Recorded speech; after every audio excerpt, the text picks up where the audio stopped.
वैसे तो कहते हैं भगवान ने किसी को गरीब नहीं बनाया है, उन्होंने हर किसी को इतना दिया है कि वो अपना जीवन गुजार सकें, और अगर किसी को जरूरत से कम भी दिया है तो भगवान उसके लिए कुछ न कुछ ऐसी व्यवस्था कर ही देते हैं, उनका जीवन चलता रहता है। हम अक्सर दूसरों की अमीरी देखकर अपनी अमीरी और गरीबी का अंदाजा लगाते हैं। यदि हमारे पास 10 रुपए हों और सामने वाले के पास 100, तो हम अपनी नजरों में गरीब हो जाते हैं और सामने वाला अमीर हो जाता है। हम यह नहीं सोचते कि एक व्यक्ति कितनी मेहनत से रुपए कमाता है। एक 100 काम कर रहा है, उसकी जरूरतें क्या हैं? हम तो बस दूसरे की दौलत देखते हैं और अपनी राय बना लेते हैं। गौतम बुद्ध की आज की प्रेरणादायक कहानी के माध्यम से आप जानेंगे कि भगवान बुद्ध के अनुसार कौन धनवान और धनवान व्यक्ति होता है।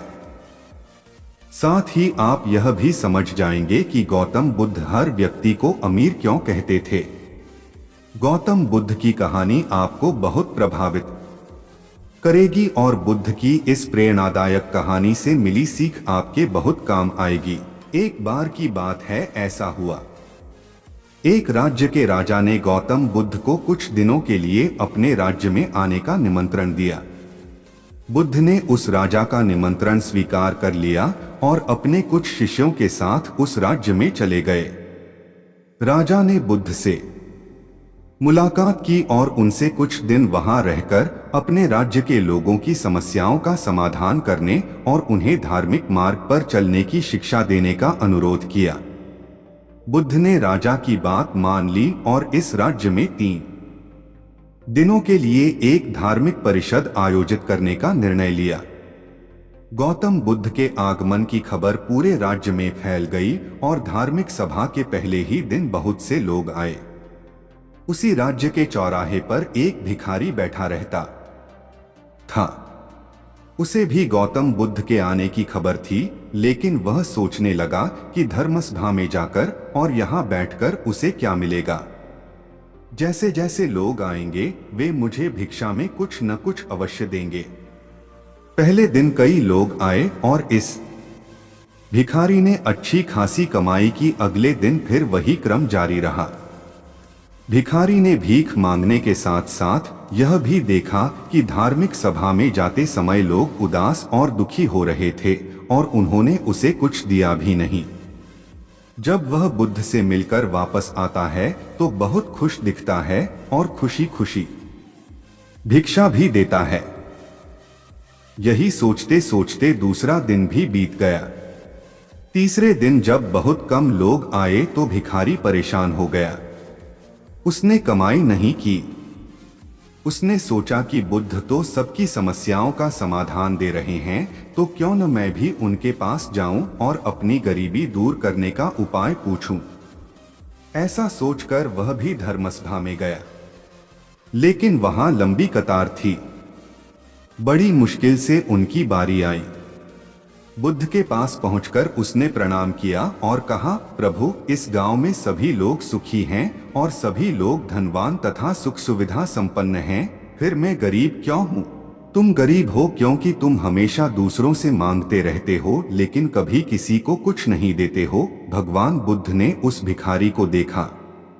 आपको लगता है कि लोग तुम्हें भीख में बहुत सारा धन देंगे, लेकिन आप किसी को डोट बदले में कुछ भी नहीं देना चाहेंगे।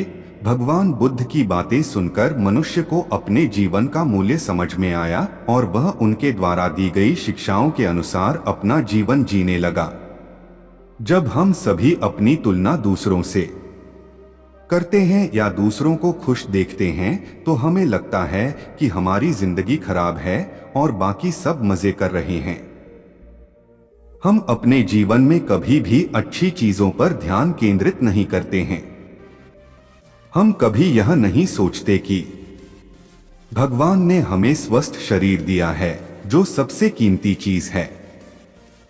आप कितने भी अमीर क्यों न हो, अगर आपका शरीर उपयोगी नहीं है तो वह पैसा भी किसी काम का नहीं है। और वहीं अगर आप गरीब हैं लेकिन आपका शरीर बिल्कुल स्वस्थ है तो आप अपने आप में एक अमीर व्यक्ति हैं। कोरोना काल में हम सभी ने देखा है कि पैसे से ज्यादा जरूरी स्वस्थ शरीर है। यह सुनकर भिखारी बड़े आश्चर्य से बोला, हे प्रभु, क्या मैं लोगों को कुछ दूंगा? मैं भीख मांगकर ही गुजारा करता हूं। मेरे पास देने को आखिर है क्या? बुद्ध कुछ देर के लिए चुप हो गए और कुछ देर रुककर बोले, तुम बहुत मूर्ख हो। भगवान ने तुम्हें और हम सभी को किसी को देने या दूसरों के साथ बांटने के लिए बहुत कुछ दिया है। आपने एक मुस्कान दी है जिसे आप दूसरों के साथ साझा कर सकते हैं और उन्हें आशा और उम्मीद दे सकते हैं। तुम्हें आवाज दी गई है जिससे तुम मीठे बोल बोलकर लोगों की प्रशंसा कर सकते हो। तुम्हें 2 हाथ दिए गए हैं जिससे तुम दूसरों की मदद कर सकते हो। तुम्हें एक स्वस्थ शरीर दिया है जिससे तुम भीख मांगने के बजाय कड़ी मेहनत कर सकते हो। जिस व्यक्ति को भगवान ने बिना किसी कमी के ये चीजें दी हैं, वह कभी गरीब नहीं हो सकता। आप सिर्फ अपनी सोच के कारण गरीब हैं। जैसे ही आप इस सोच से बाहर निकलेंगे, आप खुद को दूसरों की तरह अमीर समझने लगेंगे और आपकी जिंदगी भी बेहतर हो जाएगी। दूसरों की खुशी देखकर अपनी तुलना दूसरों से न करें। भगवान ने सभी को अमीर बनाया है, बस जरूरत है तो अपनी सोच सुधारने की।